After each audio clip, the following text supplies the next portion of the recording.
My only concern with the ordinance as phrased is that it talks about the section, but I don't know that it specifically says 4-inch in that section, because we're going back to 15711. Does that say 4 inches, Lori? It does in D1.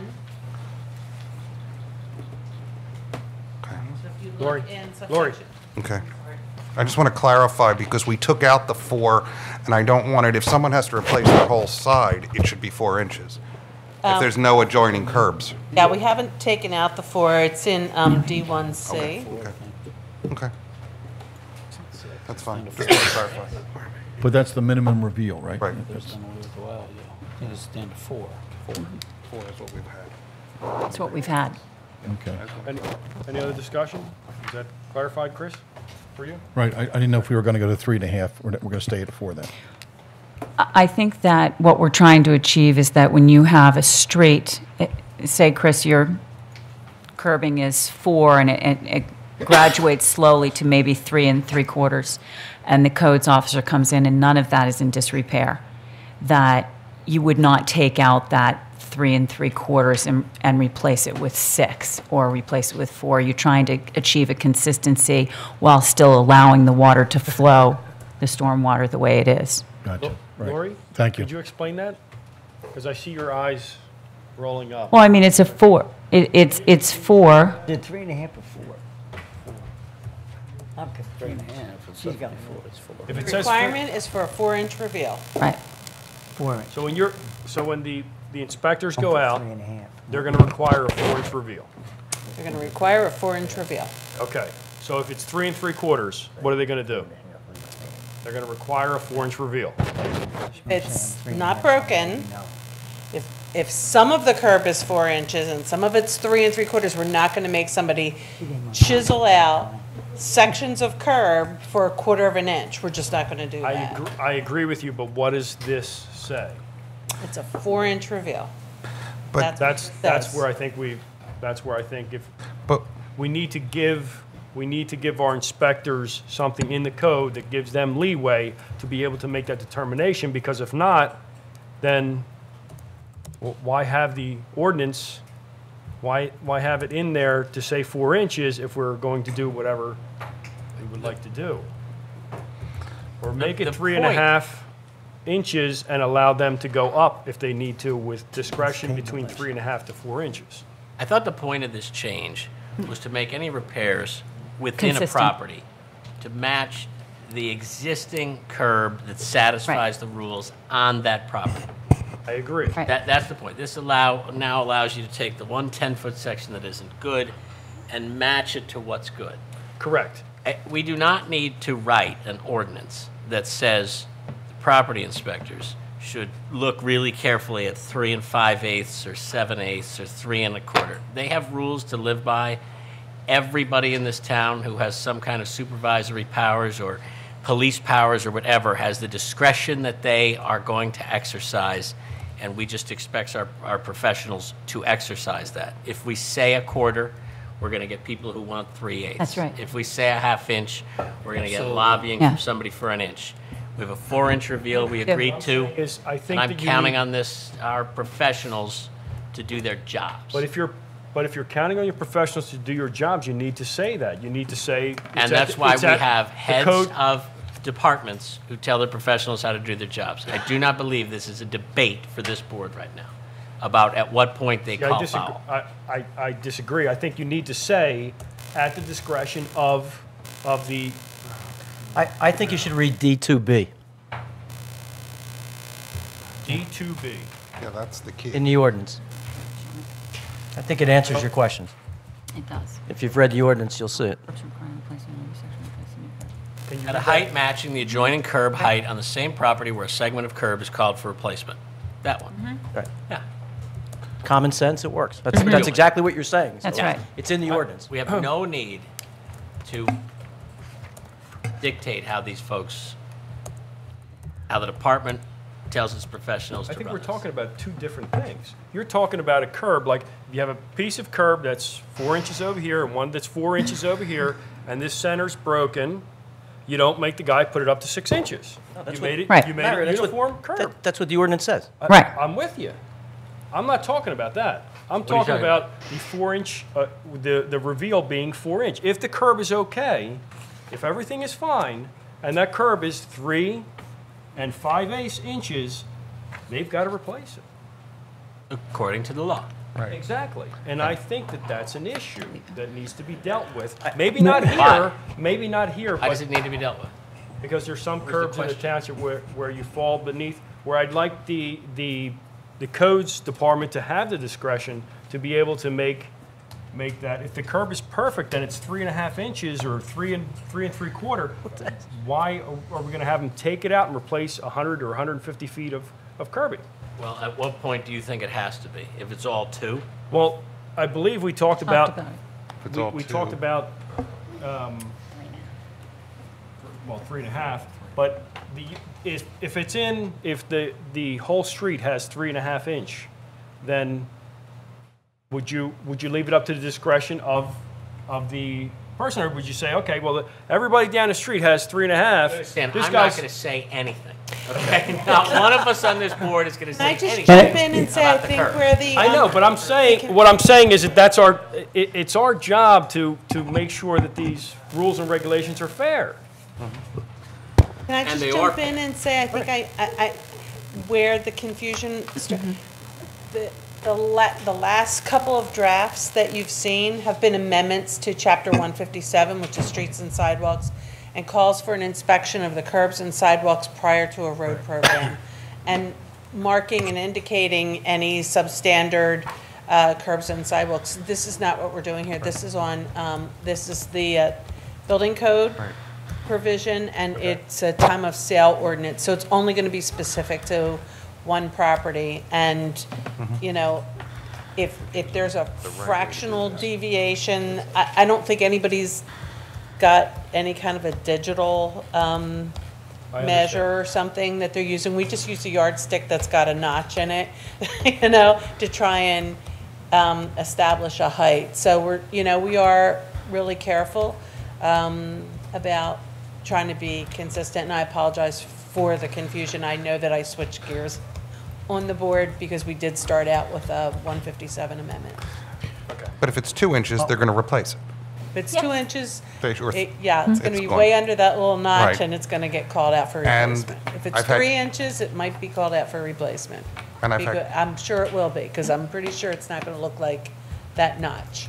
You know, there's a big difference. We already have given them the discretion, our codes officer, that discretion, that if it's 3.5 inches, that No, and I've had one question that's very that they would allow that. I wouldn't say that. I got my answer. Thank you very much. Well, I appreciate it. Thank I you. wouldn't say that. Not give- Yeah, I agree with Mario. I'm for 3.5 inches, so I make a motion to table. Well, no, No. this is different. I'm talking about something different than this motion. Than the Now there's a motion. motion to table. The motion is for, the motion, Oh, yeah, can we vote on the motion? now? yeah, let's Was that vote on second? it. There was no second. No, second. I believe Steve. No, there has to be a second or else No, we're no, going to no, be no, conversation. hold on. There was no second on the table. Oh, So don't table it, please. Don't table it. I'm talking about something else. So let's call, what? call the roll. No, I never said a word. Yeah, That's what I'm wondering. no. I didn't say anything. Thank Okay, you. say anything. Thank you, Lori. Okay. Let's call a roll. Mr. D'Amelio. Yes. Mrs. Hall. Yes. Mr. Siegel. Yes. Mr. Holmes. Yes. Mr. McGarity. No. Mr. Connell. Yes. Mr. Wexler. Yes. Mr. Heilman. Yes. Mr. Oliva. Yes. Moving on. Mr. President, Commissioner Connell. I'd like to make a motion to adopt the first reading of ordinance number P-12-214, authorizing traffic restrictions on the following highways. Special purpose parking in front of Campbell Avenue, beginning at the driveway to 113 Campbell to a point 17 feet east. Parking of commercial vehicles and trucks, parking of commercial vehicles and trucks over 8,000 pounds prohibited at all times. the north side of the 800 block of Valley Road, beginning 150 feet east of Darby Road to a point 200 feet east of Darby Road. Do you have a second? Second. Okay, motion made and seconded. Commissioner Holmes? Yeah, commercial vehicles are defined in our code. Yes. We're not limiting commercial vehicles that are over 8,000 pounds. We're limiting all commercial vehicles, right? And what happens is the size of the vehicle. Yeah, it's it's an commercial obstructed vehicles vehicle. and trucks over 8,000. So it would be any commercial vehicle or trucks with a GVW that's over 8,000 pounds. Just any Ford 250. Any car with writing. Any car with writing is a commercial vehicle. Anything over 8,000 pounds, 8,001 pounds Wait, is, I'm sorry, Chris.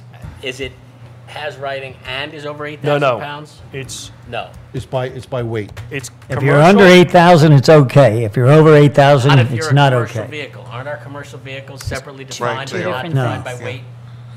They are not defined by weight. A commercial vehicle is, That's why I'm raising this, Chris. Lori, Okay. can you Because please this come up? happened to me inadvertently in my neighborhood, and I didn't want it to happen. We wanted to outlaw a certain size car, but commercial vehicles was defined in our ordinances, not by any weight class at all, but just simply by any writing on the car associated with a business. If it has a commercial tag on it, Yeah. then, and to me, that's the only way an officer is going to be able to tell if it's a commercial vehicle, unless you're saying if it has a Class 2 sticker or it has an advertisement on the side of it. Well, has we an had a advertisement. definition of commercial vehicle in our code that was that broad. Literally, if somebody had their business stenciled on the side of the car, it would constitute a commercial vehicle under our ordinance, Chris. Doesn't Right. necessarily make it right. So if But you had the only reason if I'm you had a raising this is minivan wrapped if in your goal, advertising, here under 8,000 is to pounds. prohibit size and Right. weight, we just got to make sure we're using the right language. I think you say trucks 8,000 pounds, not commercial vehicles and. Lori, am I right? Did we ever fix that definition in our ordinance? No, we didn't, and for a time, we spoke about making our definition consistent with the motor vehicle code. Right. Which we haven't. We haven't done that because frankly, there was some pushback from some of the board members who didn't want an exception for even small vehicles that had some sort of advertising on it. If the homeowner worked for, Progressive Insurance or Geico or something, and there was an ad on the vehicle, they didn't want that. So that was the nature of the discussion the last time around. We'd be happy to revisit that. I mean, I would just recommend, for purpose of this ordinance, Mr. Connell, that if the goal is to limit vehicles and trucks, both vehicles and trucks that are over 8,000 pounds, I would just drop commercial vehicles out of this ordinance and just say parking of vehicles and trucks over 8,000 pounds, prohibited at all times.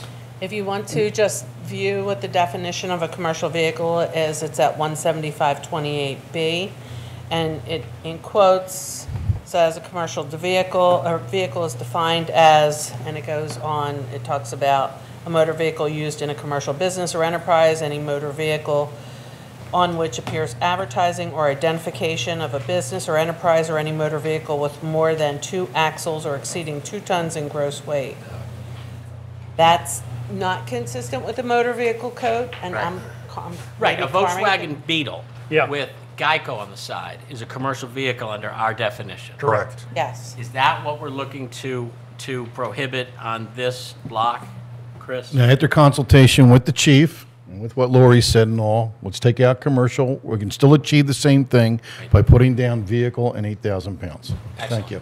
Okay. It You should wanna- just be, you wanna Second, re- is someone okay that? He's modifying your motion, right? He's Right. asking you if you're I'm modifying. sorry. Yeah. Yes. You want to reread? It's a first reading, so yes. I but second the it, first one. yeah, it should Okay, just just be vehicles over 8,000 pounds, because it doesn't Okay, matter so what, just take out the commercial. and you don't need Go ahead, you trucks.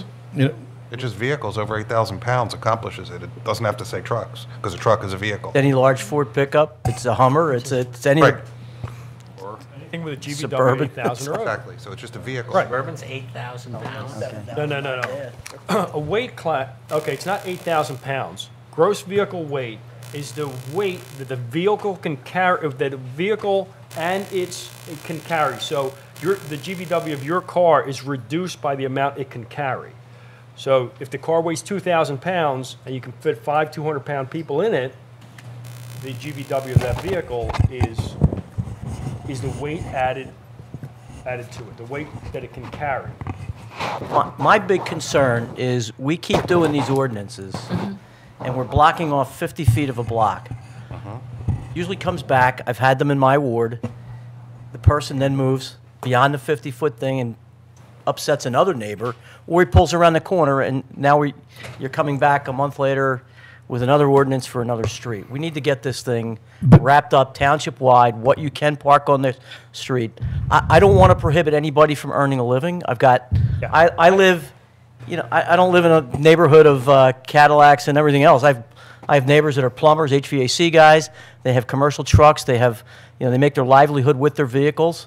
We really need to get a handle on this in the ordinance committee and get it straight, because by doing this block by block, all you're doing is pushing the problem to the next block. It's like we do with sticker parking by the trolley stations and all the other stuff. That's the same issue. The issue at this location I'm sorry. I have is to jump that in it is here. an egress, and it obstructs the line of sight. Right. So if you have a larger vehicle there, you cannot see, and the traffic has to pull out farther, therefore almost having an But we have the accident. same issue, anytime you have a large truck on a residential street, it obstructs the view pulling out of a driveway, just the same way. It's got to be some combination of the height, the weight, and everything. What obstructs the view and safety of the road is what we need to look Okay, at. but Commissioner Connell has addressed the question you've raised, which is this is only for a 50-foot stretch. Right. And so people don't get the wrong impression and think that that's just the 50 feet in front of Commissioner Connell's house and he doesn't want to see this truck there anymore. Is that your street? No. This is 50 feet that the police have advised Yes. is an area where the obstruction of the view is a potential hazard. Yes, the police have been out to the location Okay. several times. They have gone through this with the homeowner, with the people that live in the homes along there, and this was the best action. And it that makes they- sense to just say vehicles over 8,000 pounds, generally speaking, that's the kind of vehicle that obstructs the view. This is a safety issue, we should just call the roll. I agree. Yeah. I mean, we went through the channels with the police department and Okay, everything. we get This is Safety just me issue, let's coming call up the here and roll. throwing There's this on the enough table. time with this. All right. Yeah, it's a recommendation by the police. Good I point, do, Commissioner Wexler. just in finalizing this, I do agree with Commissioner Wexler, and I proposed several years ago to do something, and it fell by the wayside, because we have a lot of people in this township who have trucks, and doing something that is a blanket for the whole township doesn't work either. Doesn't. Because there are, like Commissioner Wexler said, we have plumbers and painters, and this is what this community is. I mean, that's what we are. I agree. So, Yeah, I mean, and the it's- technology's changed. Some of these new, like the Ford Transit truck is a small, tall thing. The Dodge Sprinter doesn't weigh 8,000 pounds, but No. it obstructs more view than a Ford 350 pickup because it's much taller and slender. So okay, please call a roll. Mr. D'Amelio? Yes. Mrs. Hall? Yes. Mr. Siegel? Yes. Mr. Holmes? Yes. Mr. McGarity? No. What do you mean? No, wait a minute, don't get upset, Connell. I just said no, that's all. Wow. That was an it's a no. explosion. Mr. Connell? I had to give Yes. these guys. Mr. Wexler? yes. And I'm Mr. not sure. Heilman? Mr. Heilman, I'm sorry. Oh, sorry, I didn't hear. Yes. And Mr. Oliva? Yes. Okay, we beat that one to death. Number 11, resolution number 1945, 2014. Resolution number 1945-2014, motion to adopt revised resolution of 1945-2014, the minor subdivision plan for the property at 1710 Woodmere Way, Haverford Township, Delaware County, and known as DC Folio number 2207-015-9700, has been submitted to permit the subdivision of the existing 17,017 square foot lot to create two lots. The resultant lot areas are as follows. Lot number 1, 7,715 square feet. Lot number 2, 9,302 square feet. The subject property is zoned R4 Residential District and is located in the 7th Ward. The aforesaid plans were prepared by RKW Engineering Services dated May 19, 2014, and last revised July 16, 2014, subject to the recommendations of the Planning Commission. Have a Second. Motion made and seconded. Commissioner Connell. Any discussion? Jimmy, are you for this, or Yeah. you are? Okay. Well, I'm voting no then. Okay, thank you. All right. Yeah, please call the roll. Mr. D'Amelio stepped out. Mrs. Hall? Yes. Mr. Siegel? Yes. Mr. Holmes? Yes. Mr. McGarity? Yes, Mr. Connell? Yes. thank you. Mr. Wexler? Yes. Mr. Heilman? Yes. And Mr. Oliva? Yes. Number 12, resolution number 1947, 2014. Mr. President, Commissioner Connell. I'd like to make a motion to adopt resolution number 1947, 2014, designating Deputy Chief John Viola to execute any and all documents with PennDOT for this year's Haverford Township Day, September 27th, 2014. Second. Motion made and seconded. Any discussion? Please call the roll. D'Amelio still is dead. Mrs. Hall? Yes. Mr. Siegel? Yes. Mr. Holmes? Yes. Mr. McGarity? Yes. Mr. Connell? Yes. Mr. Wexler? Yes. Mr. Heilman? Yes. And Mr. Oliva? Yes. Resolution number 1948, 2014. Mr. Chairman, motion to adopt the resolution of 1948, number 1948, 2014, authorizing the township manager to execute a 5-year winter traffic agreement with PennDOT for the removal of snow from state highways. Second. Motion made and seconded. Larry, do you want to talk about this, or? It's just, We've been ongoing. The only state highway that we do not do is Westchester Pike Route 3 east and westbound. PennDOT does that. We do all our other state roads within the community. Haverford Avenue, Arlington Road, Eagle so Road. and so, Eagle Road, Darby Road, and I would highly recommend that we continue to do that. Okay. I will tell you, I think it's important to know we do not get reimbursed That's what I was for what gonna it costs, but you would have to depend, and it's nothing against PennDOT, but you're not going to get the amount of service that we get, and I think it's Very important. I agree. That we control. and I apologize. Who seconded that? I did. Okay, please call the roll. Mr. D'Amelio still stepped out. Mrs. Hall? Yes. Mr. Siegel? Yes. Mr. Holmes? Yes. Mr. McGarry? Yes. Mr. Connell? Yes. Mr. Wexler? Yes. Mr. Heilman? yes. Mr. Oliva? Yes. Number 14, resolution number 1949, 2014. Mr. Chairman, I'd like to make a motion to adopt resolution number 1949, approving the minor subdivision plan for Charles Reardon for the properties at 748 Millbrook Lane, Haverford Township, Delaware County, and known as DC Folio number 22-05-00690-00 and 625 Haydock Lane, Haverford Township, Delaware County, and known as DC Folio numbers 22-05-00413-00 and 22-05-00414-00 has been submitted to permit the subdivision to divide the existing 17,017 square foot lot to create 2 lots. The resultant lot areas are as follow. Lot number 1, 7,610 square feet. Lot number 2, 9,407 square feet. The subject property zoned R4 residential is located in the 5th Ward. The aforesaid plans were prepared by RKW Engineering Services dated March 23, 2009, and last revised on May 31, 2014. It is subject to the recommendations of the Planning Commission. Second. Motion made. I'd just like it to be known, first of all, that Chuck Reardon is one of my appointees to the Planning Commission, so. Commissioner Heilman, can you explain this? I drove by here today and I can't figure out what's going on. He picked up some land from a neighbor who he had negotiated a deal with a while back, and So if I'm on the Is- corner of Haydock and Millbrook, what house am I looking at? It's actually, the funny thing is, it seems like it would be on the corner, but it is not. That's how it's Yeah, described. the corner is not, the corner house is Tom East's property. These two North side houses corner or south side corner?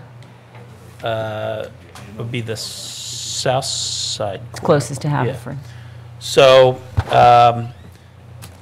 Chuck's property goes pretty deep. Mm-hmm. And this property on Haydock comes back and abuts Chuck's property. Okay. Okay? So it's not the corner property. Okay. It kind of envelopes Tom East's property, if that makes sense. So Mr. Reardon owns both properties. He bought the second piece and now he wants to create 2 lots in addition to his private home? Correct, yeah. No? Oh, it's not 2 lots? I thought it was 2 lots. No, it is a lot line change. Oh, that's different. And we're conveying a portion of the lot at the landlocked portion of the lot that the neighbor Right, had I don't think he has intentions to build on it. And one of the planning commission conditions, as you know from reading the resolution, is to eliminate the property line between Right. the parcel being conveyed and the main parcel. So Okay. the same number of lots will remain. Right. Okay, because it says submitted to permit the subdivision to divide. I understand the original subdivision called for the creation of this new parcel, this Okay. new landlocked parcel. And, the county planning commission, the township planning commission both said, no, that's not. It Okay. should be, it's landlocked, it has no frontage, no Okay. access. Thank you, Lori. I couldn't figure that out. Thank you. So did the planning commission review this? Yes, Yes, he did. both. County did, right? The county did also. Okay. Thank you. Any further discussion? Please call the roll. Mr. DiMaio? Yes. Mrs. Hall? Yes. Mr. Siegel? Yes. Mr. Holmes? Yes. Mr. McGarry? Yes. Mr. Connell? Yes. Mr. Wexler? Yes. Mr. Heilman? Yes. Mr. Liu? Yes.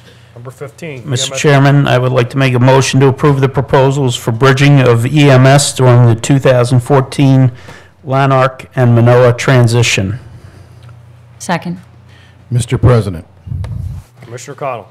as stated prior, I recuse myself of this vote.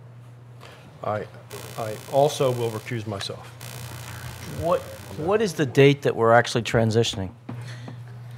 We finalized, is this board, remember, you Yep. approved the proposed changes? Our, Mr. Burns' office and the legal team at Penn just completed those revisions.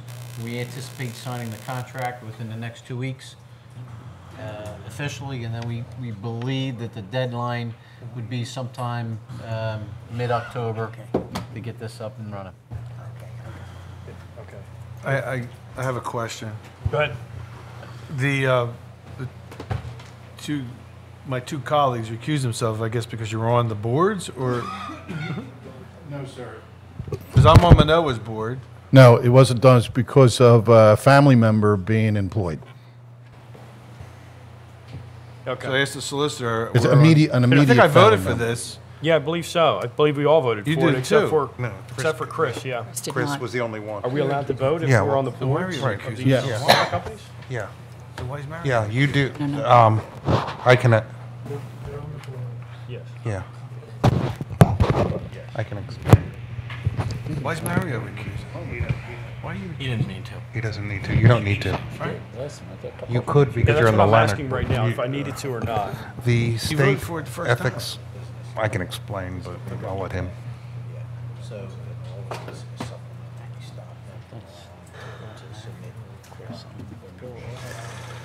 Either walk out and have an executive session or answer in public, but don't do that. So my understanding is that this is a financial gap on a temporary basis until the Penn contract is finalized, so you're okay to go forward. The state ethics law prohibits public officials or elected officials from voting on any matters where either they or an immediate family member would have a financial pecuniary interest. So I don't, I'm not the solicitor, but I don't see that in this vote. I mean, Chris, in the other situation, his son was an EMS. Here, I mean, you know, it's an odd situation where you're board members, but I don't think the statute prohibits it because you don't have a financial gain, in my view, for what it's As long as worth. you don't accept an You're not honorarium or you're not anything Right. from the institute that you're serving on the board with. Correct, yes. Correct. And that's- my understanding is you're both voluntary board members, so Yes. there's no We issue. don't receive any compensation.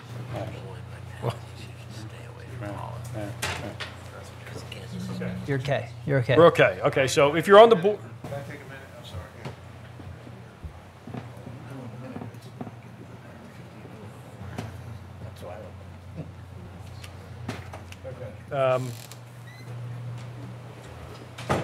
okay, Chris is gonna. All right. Go ahead, you can please call a roll. Mr. D'Amelio? Well, I want to put out that I'm a member of a Manoa Fire Company, but yes. Mrs. Hall? Yes. Mr. Siegel? Yes. Mr. Holmes? Yes. Mr. McGarity? Yes. Mr. Wexler? Yes. Mr. Heilman? Yes. And Mr. Oliva? Yes. And I'm, you know, a member of Lanark Fire Company, on the board of Lanark. Mr. Oliva, if I may, before we move off this topic, it's just worth Got an email from about 10 noting the private conversations that just took place between the solicitor and the president of the board and Commissioner D'Amelio and Commissioner Siegel.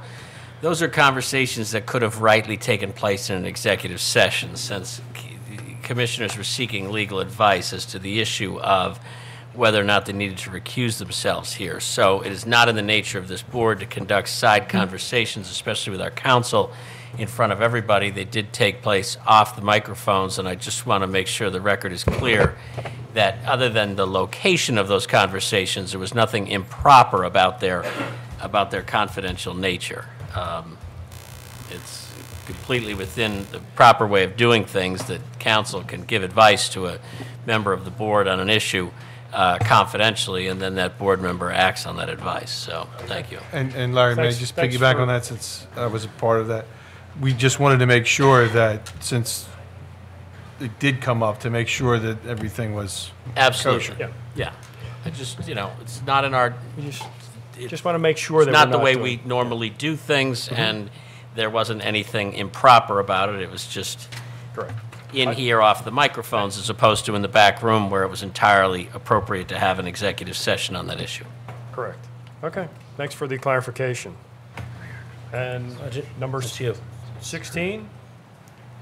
Budget schedule. Yes, I move we approve the 2015 budget adoption schedule, and as soon as somebody seconds it, I will go through the schedule. Second. Wonderful.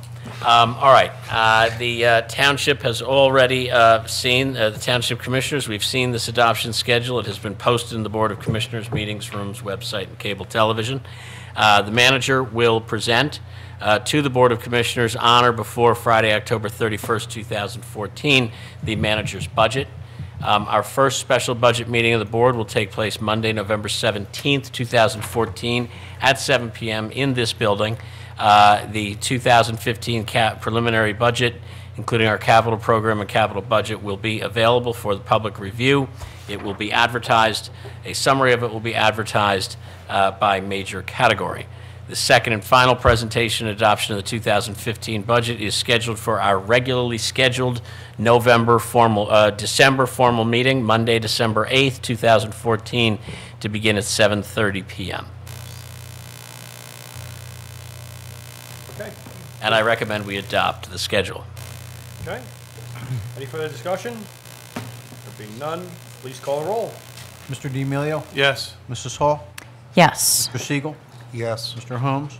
Yes. Mr. McGarity? Yes. Mr. Connell? Yes. Mr. Wexler? Yes. Mr. Heilman? Yes. And Mr. Oliva? Yes.